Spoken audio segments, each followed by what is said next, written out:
Is being selfish really a bad thing? Yeah, I questioned it. I did some digging, and you will not believe what I found. You might want to stick around to know the answer. Oh god, the parents are going to hate me for this. Before we get into it, a sub to the channel would be too selfless of you. And press the bell icon so you don't miss out on any future videos. Now let's get into the juicy stuff.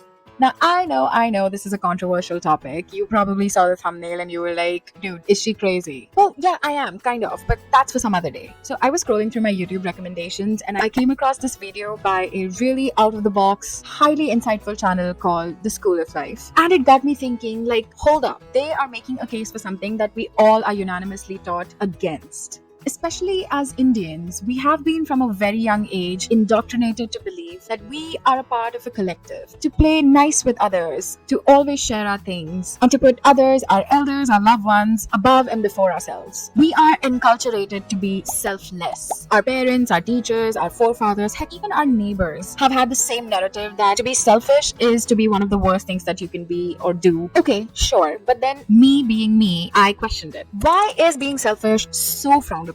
Is it really that bad? And turns out, like everything else, there are two sides to this coin as well. And it might just make existence a whole lot better for you. Okay, so basically there are two types of selfish. Let's call the first one the negative kind, the negative type of selfish, because it subtracts from the greater good. Oh god, I said it. It makes us mean, greedy, bitter, and just overall very unpleasant. Now, this kind of selfish puts itself first on someone else's expense. This selfish takes advantage of others. It comes from a place of hate, envy, of arrogance, and this is the one that we were taught against. And rightly so, we don't want to be that guy. Nuh-uh.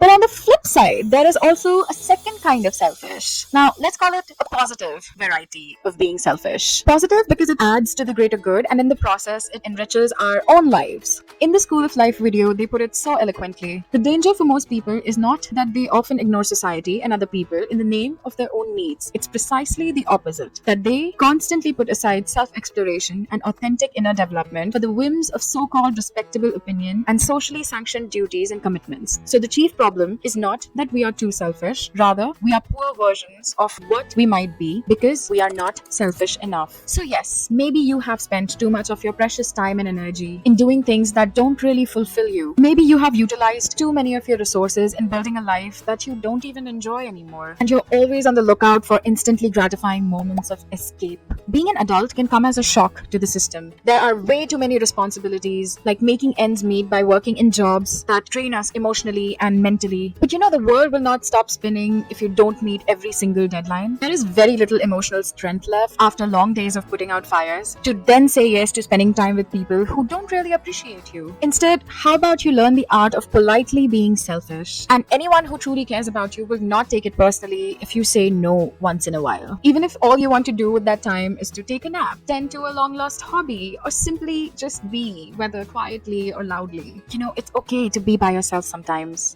Just putting it out there. It's fine. You know, there are some ways through which you can cultivate or practice that positive kind of selfishness. You need to invest in self-care. If your own cup has dried up or is running critically low on love, then how are you going to fill someone else's? How are you going to make someone else feel loved when you can't do the same thing for your own self? You need to invest in yourself as you invest in others. If you are not willing to take care of your physical health, your mental health, your spiritual health, because you are too busy or you don't care, well then guess what? Other people are equally busy. And since everybody learns by example, they too will end up treating you carelessly as the way you treat yourself. Yes, this is tough love. Yeah, you need to hear this. I feel like you've been slacking. You've not been taking care of yourself. You have not been doing right by you. Go do that skincare regimen that has been sitting on your shelf since forever. Yeah, I see it. I see it's right there. You know your skin deserves the nourishment. Maybe join a gym or just simply start right at home. Do some jumping jacks. Get your body moving. Get that blood flowing. Maybe just dance around in your room to your favorite song. The more physically active you become, the more energetic you get in other facets of your life. And that would in turn help you in spending quality time with the people that you actually love and doing things that you actually enjoy.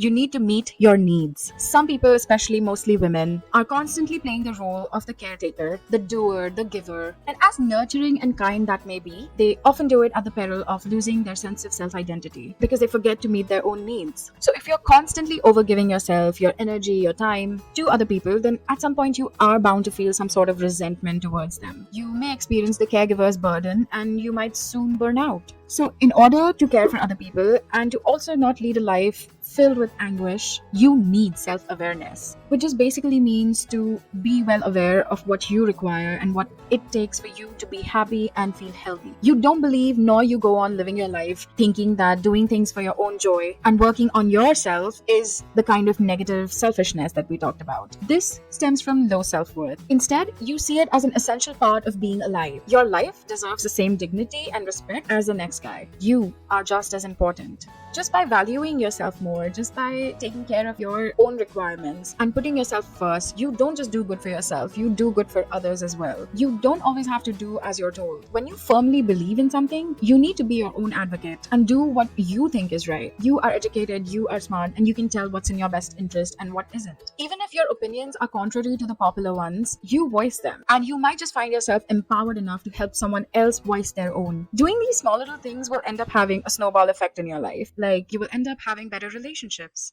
Relationships are all about setting healthy boundaries, which comes from knowing yourself better. You are together, but also you have your own individual identities. You are your own people as well. And those individual identities you have so consciously created with such care and effort. If you can identify and meet your own needs, then you naturally become a better partner because you are not codependent. You do not suffocate your significant other by making them constantly feel responsible for your moods. And you would naturally gravitate towards high value people because you will have a sense of respect for their dreams and aspirations. Because you do that for your own self.